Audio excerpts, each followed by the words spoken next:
3 اور 4 مارچ کی شب یعنی درمیانی شب کو ہونے والے چاند گرہن کے موقع پر بہت سے سوالات جنم لے رہے ہیں کہ اس کے کیا اثرات ہوں گے، کیا یہ کسی آفت یا مصیبت کی علامت ہے، اور اسلام ہمیں اس کے حوالے سے کیا تعلیم دیتا ہے۔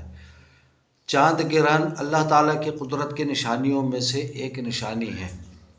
ہمیں چاہیے کہ ایسے موقع پر خوف و وہم میں مبتلا ہونے کے بجائے اللہ تعالیٰ کی طرف رجوع کریں، توبہ و استغفار کریں، صدقہ دیں اور نماز کا اہتمام کریں۔ اعوذ باللہ من الشیطان الرجیم، بسم اللہ الرحمن الرحیم۔ ناظرین ضیاء حیات، السلام علیکم ورحمۃ اللہ وبرکاتہ۔ آپ کے علم میں ہونا چاہیے کہ 3 اور 4 مارچ 2026 کی درمیانی شب کو چاند گرہن واقع ہوگا۔ اس کے نجومی اثرات، جنگی ماحول اور احتیاطی تدابیر کو 3-4 مارچ 2026 کی رات لگنے والے جزوی چاند گرہن اس وقت وہ طلوع پذیر ہوگا، جب لونر ایکلپس برج سنبلہ کے محور پر اثر انداز ہوگا۔ پاکستان کے مطابق اس کا آغاز تقریباً رات 9:30 بجے اور عروج قریباً 12 بجے اور اختتام جو اس کا ہوگا لگ بھگ 2:30 یعنی 2:30 بجے تک ہوگا۔ علم نجوم کے اعتبار سے یہ گرہن شدید جذباتی ہیجان، خفیہ معاملات کے ظاہر ہونے والے سیاسی کشیدگی اور عالمی سطح پر جنگی بیانات میں تیزی کا اشارہ دیتا ہے۔ اس دوران سرحدی تناؤ، احتجاجی کیفیت، حادثات، آتش زدگی یا بدامنی جیسے واقعات میں وقتی شدت آ سکتی ہے، جبکہ پاکستان میں اس کے جو اثرات ہوں گے اس کے تحت معاشی دباؤ، حکومتی فیصلوں پر عوامی رد عمل اور امن و امان کے معاملات حساس رہ سکتے ہیں۔ بالخصوص زراعت، گندم، چاول اور دیگر اجناس کی پیداوار و قیمتوں میں اتار چڑھاؤ رہے گا۔ پانی اور فصلوں سے متعلق فیصلوں میں غیر یقینی کی کیفیت وہ بڑھ سکتی ہے۔ سنبلہ، حوت، جوزہ اور قوس کے لیے ذہنی دباؤ، غلط فہمیاں اور تنازعات کا خدشہ بڑھ سکتا ہے، جبکہ سور، جدی اور سرطان کے لیے پرانے معاملات کے فیصلے اور حقیقت واضح ہونے کا وقت بن سکتا ہے۔ نحس اثرات سے بچاؤ کے لیے اناج یا میٹھی چیز کا صدقہ، اس کے علاوہ 2 رکعت نماز حاجت پڑھی جائے تو بہت بہترین ہے، جبکہ سورہ یاسین یا سورہ رحمان کی تلاوت بھی کرنی چاہیے۔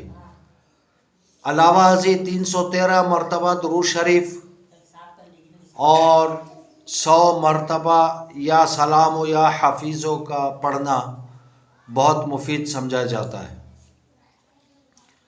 گرہن کے اوقات میں غیر ضروری سفر، بڑے مالی فیصلے اور جھگڑوں سے اجتناب کرنا بہتر ہوگا۔ حاملہ خواتین ذکر و دعا میں مشغول رہیں، آرام کریں اور تیز دھار آلات کے استعمال سے پرہیز کریں۔ گوکہ میں اس کا قائل نہیں ہوں، لیکن عوام میں یہ بات مشہور ہو چکی ہے، اس لیے میں یہ بات کہہ رہا ہوں۔ نجومی نقطہ نظر سے چونکہ اختلاف رائے ہر ایک کا حق ہے، مگر فضول بحث، بلا وجہ فتوی بازی اور دل آزاری سے گریز کیا جائے۔ جو لوگ ہر بات کو بلا تحقیق شرک یا گمراہی قرار دیتے ہیں، وہ احتراماً اس تحریر سے یا میرے اس ویلاگ سے مہربانی کر کے دور رہیں۔ یہاں مقصد علم اور رہنمائی ہے، میرا مقصد مناظرہ کرنا نہیں ہے۔ حضور اکرم صلی اللہ علیہ وآلہ وسلم نے چونکہ چاند اور سورج گرہن کے موقع پر نوافل ادا کرنے کا حکم دیا ہے، اس کا طریقہ کار عالم دین سے معلوم کیجیے اور پڑھیں، کیونکہ اس چاند گرہن کے بہت شدید اور گہرے اثرات ہمارے زندگی پر، ہمارے معاشی معاملات پر، ہمارے ملکی حالات پر، ذاتی زندگی پر بہت زیادہ پڑیں گے۔ تو اس لیے کوشش کریں کہ جو کچھ آپ کو ہدایت کی گئی ہے، سورہ یاسین شریف، سورہ مزمل، درود شریف، صلاۃ الحاجت اور نماز کسوف کا جو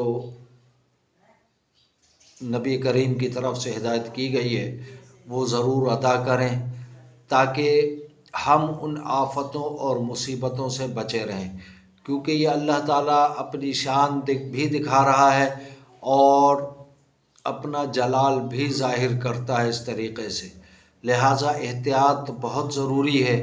ہمیں چاہیے کہ ہم ہر طرح کی احتیاطی تدابیر اپنے مزاج میں، اپنے لباس میں، اپنے رہن سہن میں اختیار کریں، اپنے لیے آسانی پیدا کریں، دوسروں کے لیے آسانیاں پیدا کرنے کی کوشش کریں۔ جب آپ اور ہم دوسروں کے لیے آسانیاں پیدا کرنے کی کوشش کریں گے تو اللہ تعالیٰ ہماری بھی زندگی میں آسانیاں پیدا کرے گا۔ دعا کریں کہ ہماری زندگی بھی ایمان پر گزرے اور خاتمہ بھی ایمان پر ہی گزرے۔ جزاکم اللہ خیرا، والسلام علیکم ورحمۃ اللہ وبرکاتہ۔ اگر آپ کو آج کا یہ ولاگ پسند آئے تو زیادہ سے زیادہ سبسکرائب کریں اور شیئر بھی کریں، جبکہ بیل آئیکن کا بٹن دبا دیں تاکہ ہر نئی آنے والی ویڈیو کی اطلاع آپ تک پہنچ سکے، جبکہ لائک اور کمنٹ ضرور کیا کریں تاکہ میری حوصلہ افزائی بھی ہو اور مجھے معلوم ہو کہ میرے کون کون سے دوست احباب کس کس شہر سے اور کہاں کہاں سے مجھے سن رہے ہیں۔ جزاکہم اللہ خیرہ۔